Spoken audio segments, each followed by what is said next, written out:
আসসালামু আলাইকুম, welcome back to my channel স্মৃতি কুকিং আইটেম অ্যান্ড ব্লগ। তো কেমন আছো সবাই? চলে এলাম তোমাদের কাছে আরও এক নতুন ব্লগ নিয়ে।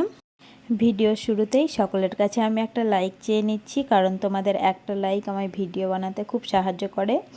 তো আজকে আখ হাতে রান্না করব। আজকে গ্যাস শেষ হয়ে গিয়েছিল, তো তাড়াতাড়ি করে আখ হাতে রান্না করতে চলে গেছিলাম। তো আলু ভাজি, মাংস, আরও কি করব, সব পটল ভাজি, আরও কি করব, বেগুন বড়ি মনে হয়।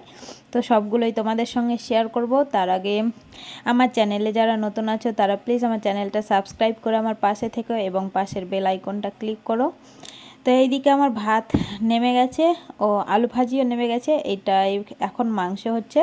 তো মাংসটা কষানোর পর জল দিয়ে দিয়েছি এবং এই তো মাংস হওয়ার পর ফাইনাল লুক আমি একটা বাটিতে ঢেলে নিয়েছি। এবং আমার রান্নাঘরটা, মানে যেইখানে আমি রান্না করব ওই জায়গাটা সব কি কাজ করলো ওগুলো সব ক্লিন হয়ে গেছে, ঘুষাঘুষি, তারপরে তো একদম ধুলোতে ভর্তি হয়ে গেছে। তো আপাতত এই জায়গাটাই রান্না করব। আর এইখানে আরও অনেকগুলোই কাজ বাকি আছে এখনও, কিন্তু কি যে এখন এখানেই রান্না করব কিছুদিন, মানে যতদিন না রং হচ্ছে ততদিন। তো আমার এই জায়গাটা আমি ক্লিন করে নিয়েছি, তারপরে দেন কি যে আমি আমার ঘরটাও ক্লিন করে নিয়েছি। তো তারপরে আরও কি সব রান্না করব ওগুলো নিয়ে আমি ছাদের ওপর উঠে যাচ্ছি, মানে আমার সিঁড়ি দিয়ে আমি ছাদে যাচ্ছি। তো বেগুন বড়ি করব ও পটল ভাজি করব। এইখানে পটলগুলো কেটে নিয়েছি আর এইদিকে বেগুনগুলো কেটে নিয়েছি। বেগুনের ধনিয়ার পাতা ও মরিচ দিয়েছিলাম, কাঁচা মরিচ। তো পটলগুলো প্রথমে ভাজি করে নেব। তো এইদিকে আমি পটলগুলো সেদ্ধ করার পর ভাজি করে নিয়েছি। তো আমি এখানে ফোড়ন দিইনি, শুধু তেলেই ভাজি করে নিয়েছিলাম। আর এইদিকে বেগুন বড়ি রান্না হয়ে গেছিলো, তো ওইটা আর ক্লিপ নিতে পারিনি কেমনভাবে রান্না করেছি, পরে কি যে তোমাদের একদিন দেখাবো।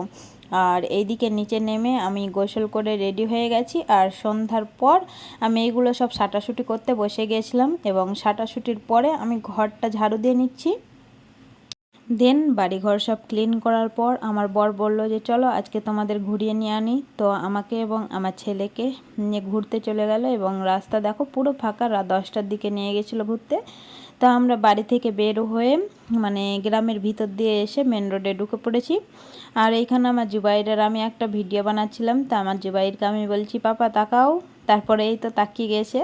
তো এমন করতে করতেই আমরা পেট্রোল পাম্প চলে গিয়েছি। তো গিয়েছিলাম তেল ভরতে, গাড়িতে তেল ভরতে যাব বললো। তো আমায় বললো যে চলো তোমাদেরকে নিয়ে যাই।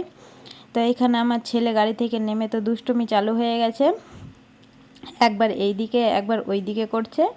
তেমন করতে করতেই তেল ভরা হয়ে গেল। আর এইখানে আমার ছেলে দৌড়ে আমার কাছে আসছিল। তো আমাদের তেল ভরা কমপ্লিট এবং আমরা আবার গাড়িতে উঠে পড়েছি। তো এই রাস্তাটা খুব সুন্দর লাগছিল দেখতে, তো আমি ভাবলাম যে তোমাদেরকে একবার দেখাই। আর আমার ছেলেকে আমি মানে কিছুই খাওয়াতে পারিনি, কারণ দোকান খোলা ছিল, কিন্তু যেই দোকানগুলো খোলা ছিল ওই দোকানগুলোরও কিছুই খেত না। তো আয়নার মধ্যে আমি আমার ছেলের মুখটা দেখাচ্ছিলাম, মানে আমি নিজেই দেখছিলাম কি যে, আর তোমাদের সঙ্গেও শেয়ার করলাম। তো এমন করতে করতে আমরা বাড়ি ফিরে এসেছি। তো আজকের ভিডিওটা এই পর্যন্তই। যদি তোমাদের ভালো লেগে থাকে তাহলে প্লিজ আমার সঙ্গে থেকো। আসসালামু আলাইকুম।